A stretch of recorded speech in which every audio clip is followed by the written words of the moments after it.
John Gotti and Al Capone might be the two most famous mobsters of the 20th century, but if you were going to make a list of the top three, then you would need to include Albert Anastasia. Called the Mad Hatter behind his back because of a resemblance to the character from Disney's Alice in Wonderland's movie, Anastasia had the temperament that made him a ruthless gangster able to dominate the underworld while at the same time as being ill-suited to be the top boss of a large criminal organization. It's believed that for 2 decades he was the underboss of what would later become known as the Gambino family. In 1931, when he was appointed to that position, the organization was led by boss Vincent Mangano, with the family then taking his name. Anastasia would succeed Mangano in leadership, but it would not be a peaceful transfer of power. The Mad Hatter is perhaps the most prolific of murderers in the Mafia, and when he decided that being second in command of the family was not enough for him anymore, he took out his boss in an efficiently lethal coup. Here is the story of how the first family boss in the modern Mafia era was murdered by his underling. But before we begin, I just want to remind you that if you enjoy this video, please like it, comment, and subscribe.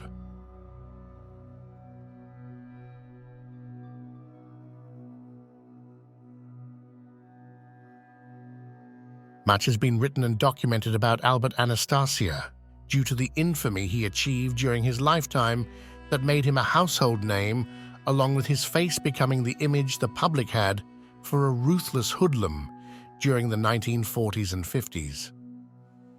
Hundreds of pages of FBI intel on the man are available for download on the Bureau's website, along with the many articles that the newspapers from his era wrote about him. He was thrust into the spotlight after Abraham Kid Twist Rells from Murder, Inc. was arrested and told investigators everything he knew about the murder squad Anastasia ran. Typically, one of the advantages of an organized criminal group is that a leader gives an order and an underling carries it out. This separation creates a legal protection for the leader, as he could deny his involvement if the underling is caught. But Anastasia was not the typical Mafia leader. Sometimes he would join his crew on a hit, and he would be the one to carry out the act in front of his men, like stabbing a person in the ear with an ice pick. Some say that the Mad Hatter enjoyed the act of killing, and that's probably true. But it's also a case of a boss leading by example, and it could also have been a subtle warning to those under Anastasia that if they crossed or disappointed him, they would be next. Mangano was the opposite of his underboss because he knew how to stay in the shadows. He had been arrested before, and his name was well known on the Brooklyn waterfront, where he dominated his racket of corruption. But it appears that after 1928, he did not have any legal problems. And while his name had been mentioned in newspaper articles about the violent waterfront, the FBI did not have any file on him during his lifetime. Vincent Mangano was most likely born in either December 1887 or March 1888 in Palermo, Sicily. He first emigrated to the United States in 1905 with his sister and settled in Brooklyn, where he listed his occupation as a gardener. Over the next few years, he would travel back and forth across the Atlantic as he took more relatives with him. He also returned to Sicily to marry his wife Carolina and brought her back to the States, where they would have 4 children during the 1910s, 2 boys and 2 girls. During the 1910s and possibly earlier, Mangano became involved with the local mafia in Brooklyn and became part of Salvatore D'Aquila's family. In 1920, he became a naturalized U.S. citizen and applied for a passport so that he could go on a planned trip to Italy, with the written reason being to settle his estate there. At this point, he now listed his legitimate occupation as being a merchant. It's thought now that the reason for his frequent back-and-forth trips was to serve as an emissary between the growing New York-centered mafia and the mother country that spawned it. Not much is known about his early career because the old-timer mafiosi were pretty good at keeping their oath of omerta. In October of 1928, boss Salvatore di Aquila was shot on the street and killed. Tensions were boiling among the various mafia factions across America, and in December of that year, a meeting was held in Cleveland, Ohio, at the Statler Hotel among the leadership from all families in the nation to try and de-escalate the growing tensions. Mangano was photographed at that meeting as a representative for his family, which meant that he must have at least been a powerful capo by this point if he wasn't in the upper management yet. Almaneo took over as boss of the family after this conference with Steve Ferrigno as his number two. During the Castellamarese War, they allied with Joe the Boss Masseria. Both Mineo and Ferrigno were killed in an ambush during the fighting, and leadership of the family reverted to Bronx-based capo Frank Scalise. It's been rumored that initial war victor Salvatore Maranzano wanted Scalise to kill Mangano, but Scalise delayed, and after Maranzano's untimely death, the hit was called off. If you want to learn more about the Castellamarese War, then please check out our video on the subject. Now, the murder of the family's leadership, along with the defection from Masseria to Maranzano, split the family, with some choosing to remain on the side of Joe the Boss. When Lucky Luciano succeeded the dead Maranzano as New York's most powerful mobster, he chose to create the commission to govern the underworld, rather than have one man be the boss of bosses, who would inevitably be violently murdered by the next ambitious man, with the cycle of violence continuing.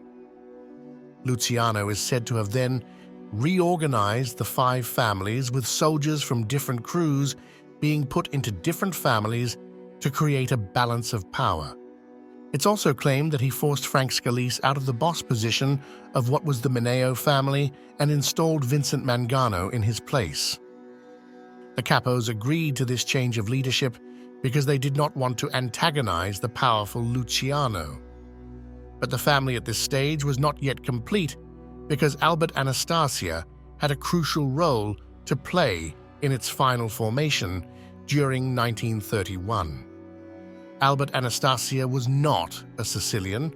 He was from Calabria, which the Sicilians considered to be another country despite all of them being Italians. He grew up poor, and as soon as he got the chance, he left his village by finding work as a deckhand on a departing ship. When the ship arrived in Brooklyn, he went on shore leave and never returned. On that day in 1919, he committed his first crime in America, illegal immigration. He found work as a longshoreman, and in 1921, he murdered his co-worker, George Torino. Anastasia was then sentenced to death by the electric chair at Sing Sing State Prison. As he went up the river and waited for his date with death, he was an aggressive inmate and always got into fights. This caught the attention of another inmate who was friends with the then rising gangster Charles Luciano. Seeing that he could use someone as tough and ruthless as Anastasia, Luciano used his political connections to get a judge to rule that Anastasia's conviction was invalid and another trial was needed. 4 witnesses disappeared before the second trial, and Anastasia was acquitted due to lack of evidence. During the 1920s, he became close with Luciano and was a dependable call to make when something violent needed to get done. But his sole occupation during this time was not being a hitman. He formed his own gang of Calabrians on the Brooklyn waterfront to extort the laborers and shipping companies. We don't know when Mangano and Anastasia first met or became aware of each other, but it was most likely during this time, and they must have been competitors. Anastasia's star rose during the Castellamarese War. It's rumored he took part in the hit against Giuseppe Morello and was one of the 4 gunmen to take out Joe the Boss. During those 2 years, he became close with the leadership corps that was forming around Luciano. While the Castellamarese War began as a conflict between 2 Sicilian-born gangsters in their fight to dominate the underworld, it ended as a conflict between the young and older generations. The older generation did not want to work with anyone that was not Sicilian, while the younger one was open to a little diversity in order to expand their operations and profits. When the young prevailed, the Mafia was now open to all Italians, not just the Sicilians anymore. As the leader of a decent-sized Calabrian gang with connections to the mob's new top leadership, Anastasia became a powerful man. We are not sure of the exact details of how it went down, but because of their mutual interests of the docks, Mangano and Anastasia struck a deal. They would consolidate their gangs into one family. Vincent would be the boss, and Albert would be his number two. Any other waterfront gangs that didn't join or quit were to be murdered by Anastasia. After a few holdouts were killed, their control of the waterfront was absolute. The partnership would last for 20 years. But maybe because this was the Mafia, where codes of honor were just hollow words repeated as lies for men to get what they wanted, its foundation would never be solid. And by the time the 1950s rolled around, tensions were rising in the Mangano family that threatened to tear it apart.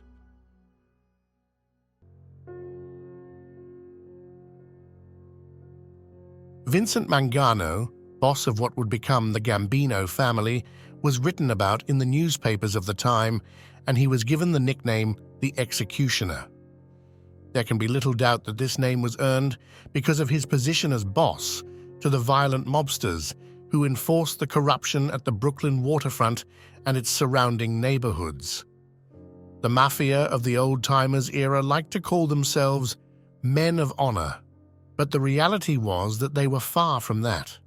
Instead, they were parasites who used violence and the threat of it to extort both workers and companies, which drove up the costs of everything to everyone while making a select few men very rich.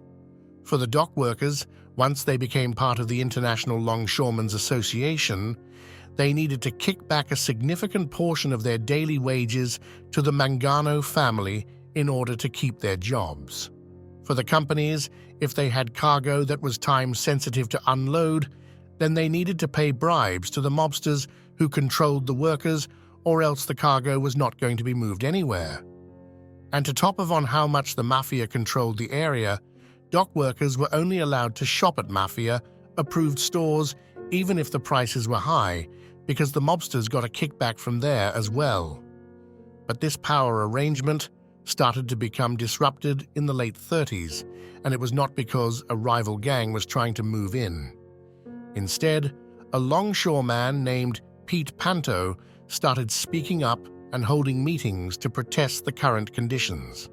Emil Kamada, a possible family member and vice president of the ILA, summoned Panto to a meeting at his office to warn him to stop what he was saying, because some of the boys did not like it. By some of the boys, he was referring to the Mangano family. Panto ignored the warning and kept on speaking up. On Friday, July 14, 1939, he was preparing for a date with his fiancée when someone knocked on the door to his apartment, telling him that he had a phone call. He left, took the call, and told another person that he was about to meet with some people he did not trust, and if he was not seen in the morning, then they should call the police. Kamada was in the car that picked up Panto and drove him out to a farm in New Jersey for a meeting. When he arrived, he found Albert Anastasia and hitman Mendy Weiss waiting for him. Panto tried to run as soon as he realized what was about to happen, but he did not get far. He was strangled to death by Weiss and was then buried with quicklime to dissolve his body. In the aftermath of his disappearance, it became common to see graffiti in Brooklyn that said, "Where is Panto?"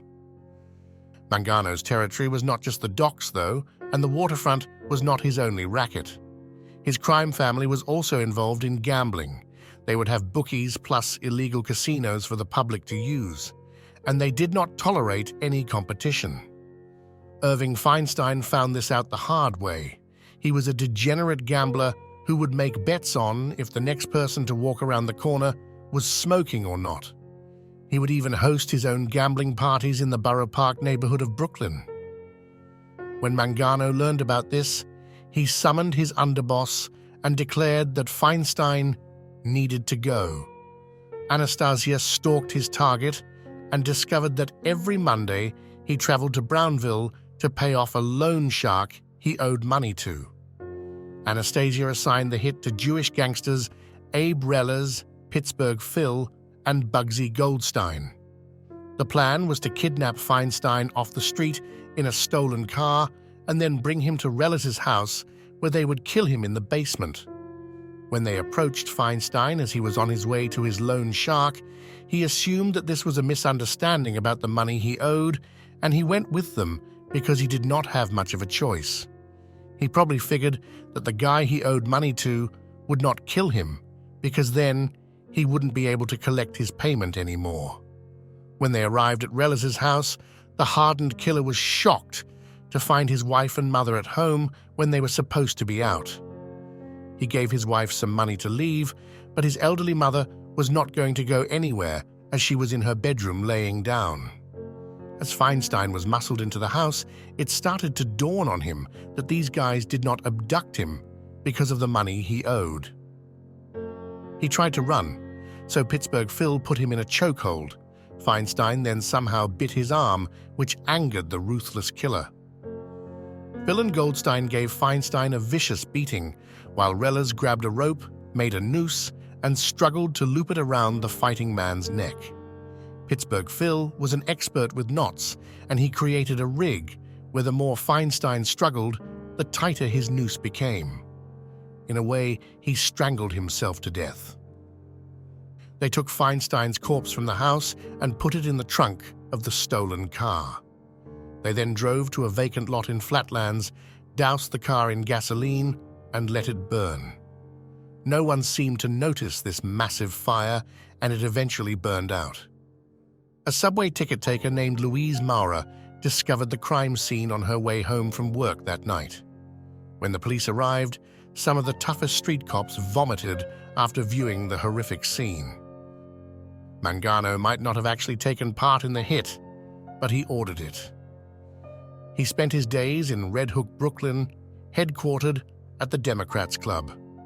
While the name sounded political, it was a Mafia social club where the money from illicit activities was used to fund local elections for politicians that Mangano could then keep in his pockets. His weekends were spent on Long Island, where his wife and kids lived. Saturdays and Sundays would be full of family-friendly activities, but when Monday rolled around, he was back in Brooklyn presiding over his empire of violence. The only other thing we know about Mangano's personality was that he enjoyed cooking and would often prepare meals for his crew and the commission when they held meetings. According to Joe Bonanno in his memoirs, Mangano also acted as the chairman for the commission, and he is credited with creating the phrase Cosa Nostra. During the period of the 1930s and 40s, Albert Anastasia's activities are better documented thanks to the exposure to the public of what would become known as Murder Incorporated. The origin theory to the group's formation was that Luciano and the original commission did not want their soldiers to be directly committing murder. The goal was to keep the Mafia in the shadows from the public so they could operate without scrutiny. But because violence was needed to maintain effective enforcement, it was decided to outsource the task to Jewish gangsters, with Anastasia acting as the middleman between them and the commission. This arrangement planted the seeds of conflict between boss and underboss, as the bosses from other families were bypassing Mangano to contact Anastasia when they needed violence, causing Mangano's ego to become offended. One of the first tests for this new murder squad arrangement came when prosecutor Thomas Dewey went after Jewish gangster Dutch Schultz. Schultz wanted to kill him and went to the commission for permission.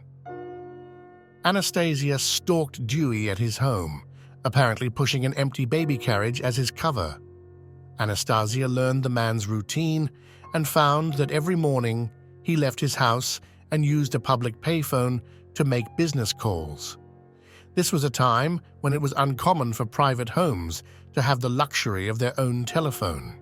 He felt that they could easily kill Dewey as he walked from his house every morning.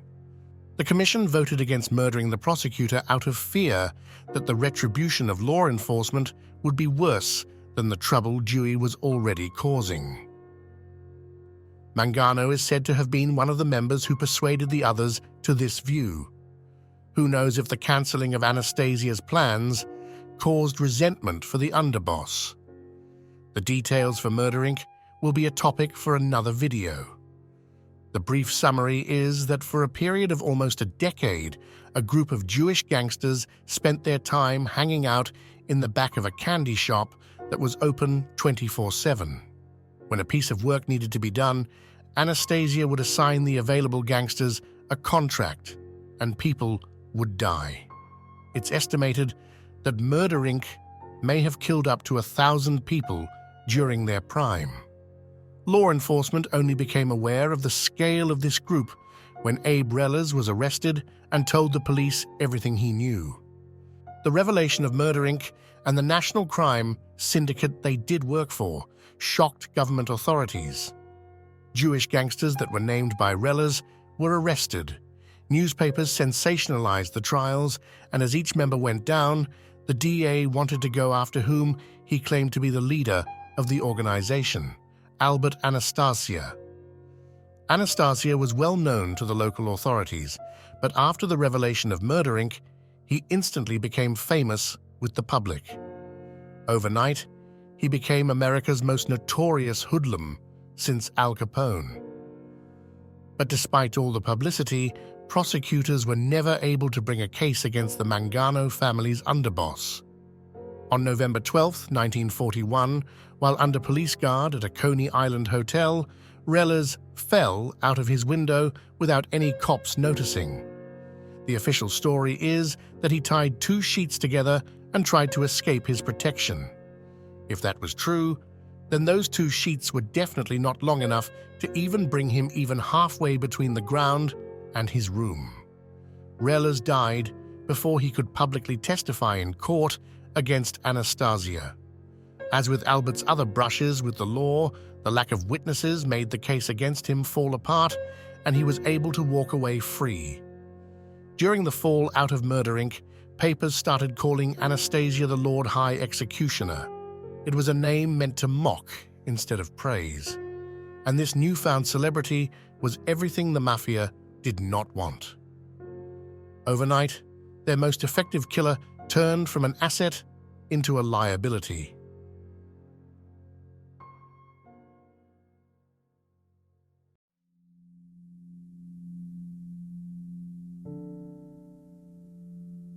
One question I have about Murder Inc.'s fallout is why didn't the commission, or at least Mangano, have Anastasia killed? If Albert had brought Rellas into the group, then wasn't he liable for the man becoming a stool pigeon? Or worse, Anastasia knew where all of the Mafia's skeletons were because he put them there. With law enforcement eager to bring him down, wasn't there a danger that he might talk under the right amount of pressure? The mob has killed a lot more people for a lot less reasons. Well, for starters, we don't know if the commission did not consider taking him out. In hindsight, Mangano might have lived longer if he did, and he had the right to, since Albert was part of his family, and what he did in his family was his own business. But he also would have started a family civil war if he tried it. The Mafia is like a feudal kingdom where a boss's power is not absolute. It's created by the crew captains who pledge their loyalty. And if you alienate enough capos, then your days at the top are over. The Mangano family of the 1940s is said to have had 3 factions within it. The first and smallest were the hardcore Mangano supporters. This included Vincent's brother Philip, who is believed to have either been a powerful captain or the family's consigliere. Another faction, which was the largest, were the Sicilians, who were loyal to the structure of the family, but probably did not have any extra love for Vincent Mangano personally. This group included Frank Scalise, who also might have been either the consigliere or a very powerful capo, since he was briefly the boss. But the Calabrians were the second largest faction, and they were loyal, to Anastasia. Future underboss Aniello Della Croce was part of this group. If their leader was murdered and they rebelled, then the family would be permanently split into two. Anastasia was brought into the Mafia by Lucky Luciano, and he had great personal relations with the most powerful man in organized crime, along with his underboss Frank Costello. Maybe these men knew that Anastasia would never rat because of their mutual pasts. Whatever the decision-making process was, Anastasia was safe and kept his prominent position. Details about Mangano's life become especially sparse during this decade. He is mentioned in Mafia turncoat Joe Valachi's unpublished memoirs, which can be found online in a positive light when the boss lent the then down-on-his-luck Luciano family soldier a car to use. Valachi's memoirs also describe a dispute Valachi had with the Gambino brothers where Frank Scalise intervened. This makes me speculate that part of his prominence might have been because of a position in his family's upper management. Anastasia's life during this period is far better documented. Abe Rells's unnatural death occurred on November 12, 1941. With the district attorney's lead witness dead, the initial case they had against the Mad Hatter needed to be re-strategized. Then, with the bombing of Pearl Harbor on December 7th, everything changed. The United States was now at war with Japan and Germany that month, and the New York waterfront, controlled by Anastasia and the Mangano family, became vital to the national security. That winter, the SS Normandy, a French ship, was being converted into a troop carrier for the American Navy on a Manhattan pier. On February 9th, a fire broke out which soon became uncontrollable. The ship capsized and was considered a loss, with one person dying. An official investigation ruled the fire's cause to be accidental and not sabotage. But the rumor was that the accident was ordered by Anastasia to send a reminder to the government of who really controlled the piers. Although it was meant to cause minor damage and the vast destruction was unintentional. Following this incident, a deal was brokered between the government and the Navy through Meyer Lansky for the Mafia to guard the docks in exchange for the eventual release of Lucky Luciano from prison at the end of the war. Meanwhile, the patriotic spirit of his adopted country seemed to have infected the Mangano family's underboss, and he enlisted in the army. He was made a sergeant and served the United States by training army recruits how to load and unload boats. Following the end of his service term, he applied for and was granted American citizenship. The vilified Mangano family was now protecting the docks they once exploited, and with the federal government now the largest customer, there was no way they could shake them down, so they had to turn to other illicit ways to make money. One well-known rumor is that Carlo Gambino, then a captain in the family he would later run and rename, made a fortune selling counterfeit ration cards. When America entered its post-war period, Luciano was deported to Italy, and the Mangano family's rackets returned to their old schemes of exploiting the hard-working men of the Brooklyn waterfront. And with Albert Anastasia no longer a necessary evil, law enforcement resumed their quest to take him down. Luciano was still technically the boss of his family, but now, with an ocean separating him from it, Frank Costello assumed management in his stead. The next events, while taking place in another family, would have a direct impact on the future of the Mangano family. When Luciano was first sent to prison in 1936, Vito Genovese became the acting boss.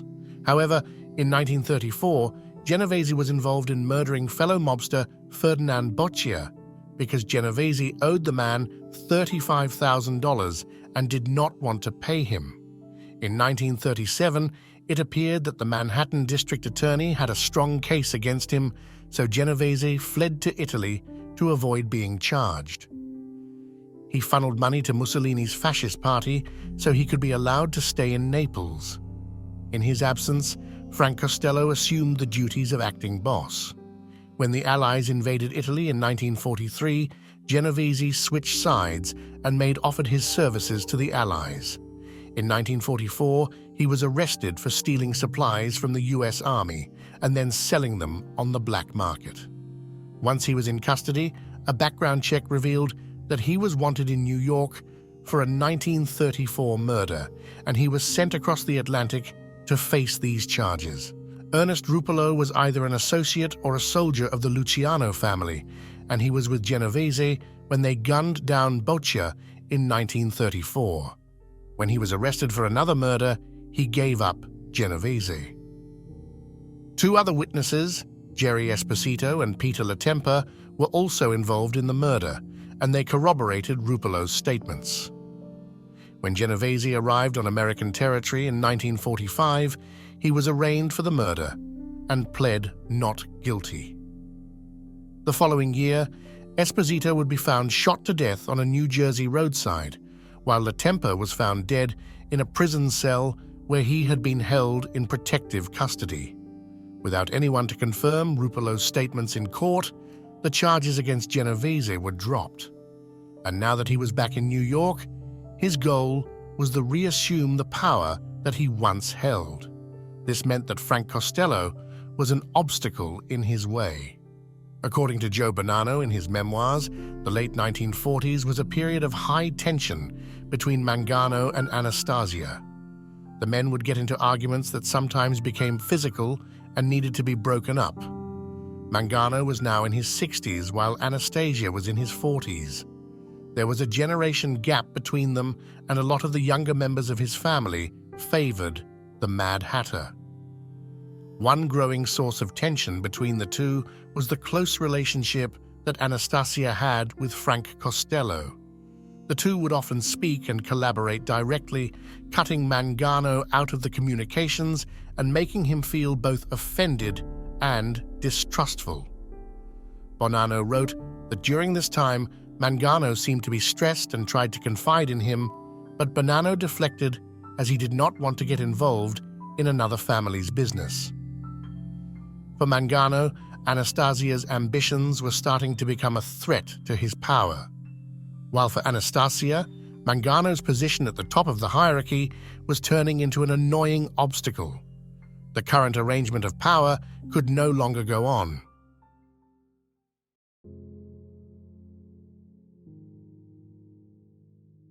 When the Mafia Commission was created in 1931, a series of rules were implemented to keep organized crime well organized.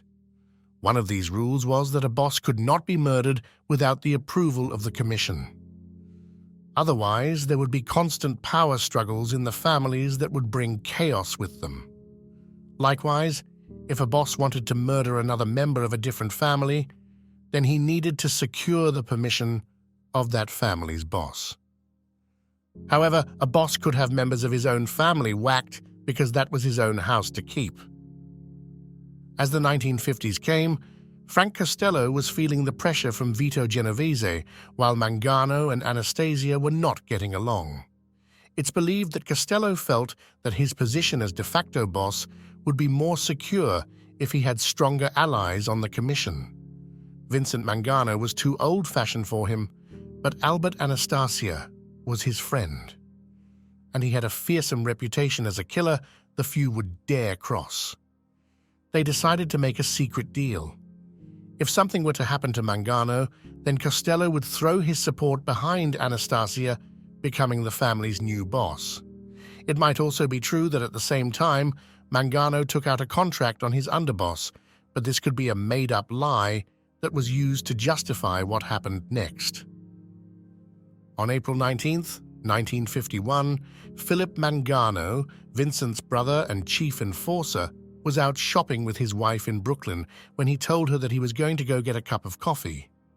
While he was away from her, someone approached him, saying that he was needed. He walked away with that person and was never seen alive again. His body was discovered in a marsh with his suit jacket and pants missing. He had been shot 3 times, once in the neck and twice in each cheek. His face was too disfigured to have an open casket funeral, and his body was identified by a tag in the shirt that had his name written on it. When the police came to inform Vincent about his brother's death, they could not find him. No one knew where he was. It was assumed that he was hiding out after finding out about his brother's murder, but this was a false hope, as he was never heard from again. In the book Lord High Executioner, author Frank DiMatteo claimed that his mobster uncle, who was part of Anastasia's crew, was there when Mangano was murdered. He claimed that the Mad Hatter did not order the hit. Instead, he did it himself. The claim is that Mangano was lured into a warehouse by Anastasia on the belief that he would be collecting money from his underboss. As he smiled to greet him, Anastasia took out a gun and shot the old man so he could personally see what his reaction to his death would be. Mangano was then gutted to the point where he looked like a mummy, encased in concrete and dumped into the ocean. Other rumors claim that Mangano was lured to a house in Long Island for a meeting where he was killed, or that he was kidnapped off the street and killed. Either way, his corpse was never found, and his biological family had him legally declared dead in 1961. It's said that the legal work was done by Vincent Mangano Jr., who became a lawyer rather than follow his father and uncle into a life of crime. The person who benefited the most from Mangano's disappearance and presumed death was Albert Anastasia, and both law enforcement and the underworld figured he was behind it. Sure, you could not kill a boss, but how can murder be proved when there is not a body?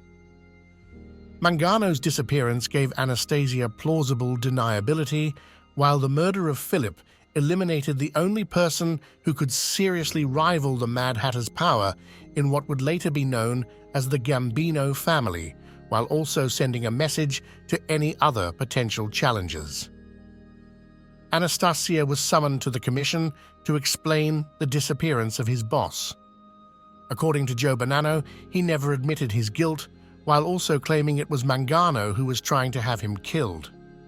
Costello backed this claim, and because no one wanted to challenge the violent Anastasia, his statements were accepted, and he was named as the new boss of his family, which then took on his name.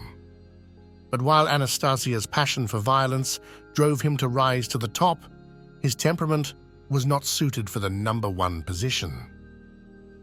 In the second half of 1951, there was a case against a group of crooked New York cops that were in the mob's pocket. Anastasia and Genovese capo Willie Moretti were supposed to pay off the chief witness to stop him from testifying. Instead, they skimmed most of the bribe for themselves, and the plan backfired. With the other families angry at him, Anastasia spent a couple of months holed up in his mansion compound so that he could avoid any attempts at retaliation. During this period, he managed to shift the blame for the snafu onto Willie Moretti. On October 4th, the Genovese capo was gunned down in a restaurant. In February of 1952, Arnold Schuster, a clothing salesman with no connections to organized crime, was walking home when he noticed the famous and most wanted bank robber Willie Sutton walking on the street. He immediately told the police and Sutton was arrested. Schuster became famous overnight for being a good citizen, but one person was very angry at him for what he did. Albert Anastasia saw the news reports and said, "I don't like squealers." He then took out a contract on the man. On March 8th, Schuster was gunned down outside of his home. This story of Anastasia ordering the murder came from Joe Valachi. In 1955, the government successfully sent Anastasia to prison. It was a 1-year sentence for tax evasion. One of the witnesses at his trial was a contractor who worked on his massive mansion in Fort Lee, New Jersey. After the trial, the contractor and his wife disappeared. The only evidence for what could have happened was blood spatter found in their house. When Anastasia was back on the streets, the government tried to revoke his citizenship for lying on his application about his criminal record. The ultimate goal was to deport the man, but a judge shot this strategy down. The upper management for the rebranded Anastasia family at this point had Albert at the top, with Carlo Gambino as his underboss and Frank Scalise as the consigliere. During this time, the commission decided to open the books. One of the rules following the end of the Castellamarese War in 1931 was that all of the family's official memberships would remain fixed. The only way for new members to join was for old ones to die off, but the commission had final say on when that would happen. A rumor broke out that Scalise was selling memberships to associates for $30,000. Anastasia might have been in on it, but once the word broke out, he placed all blame on Scalise. The old man needed to go, and on June 17, 1957, he was gunned down in broad daylight on a crowded Bronx street as he was buying fruit. This event would later inspire a scene in the movie The Godfather. This public execution ended up being the beginning of the end for Albert. While Vincent Mangano enjoyed a 20-year reign before his demise, his killer and successor would barely last for 6. Anastasia's life ended in one of the Mafia's most famous hits when he was murdered in a barbershop at the Park Sheraton Hotel in Manhattan as he laid down for a shave with Capo Vincent Squillante.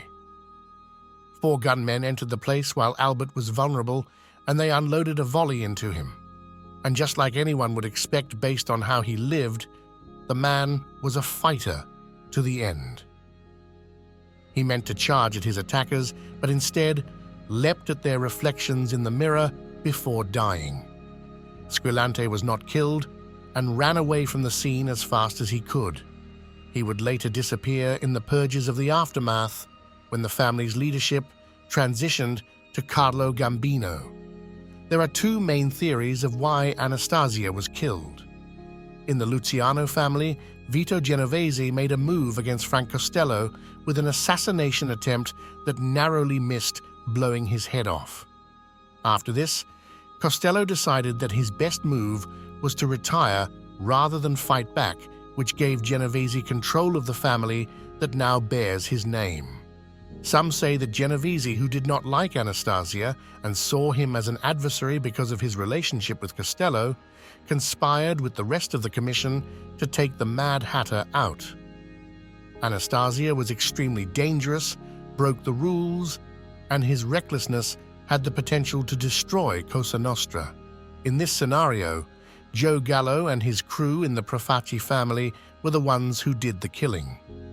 The second theory is that he was assassinated by a trio of capos from his own family who felt that Anastasia was about to have them killed for some slight infraction. The hit against the boss was then made as a presumptive self-defense, similar to the logic Albert used with the commission to justify the danger Mangano presented to him. Vincent Mangano and Albert Anastasia were both gangsters, and although each man was very different in style, they formed a partnership of convenience that lasted for 2 decades. In life, their differences became more apparent, and it climaxed with Mangano's murder. But in death, they managed to find more in common. The rules of the Mafia state that a boss should not be killed without the commission's approval, as it carries a lot of risk for destabilization. When Mangano was killed without it, all the members compromised the rule for their own personal benefit. The same could be said for Anastasia. If his death was approved, it was because he became a risk to everyone. And if he was killed by internal members of his family, they were okay with that too, because the man was a lot of trouble. Joe Bonanno called his autobiography A Man of Honor, and honor was a value that the Mafia claimed to cherish in the early days. When these claims are made, it's best to remember the ancient proverb of there is no honor among thieves.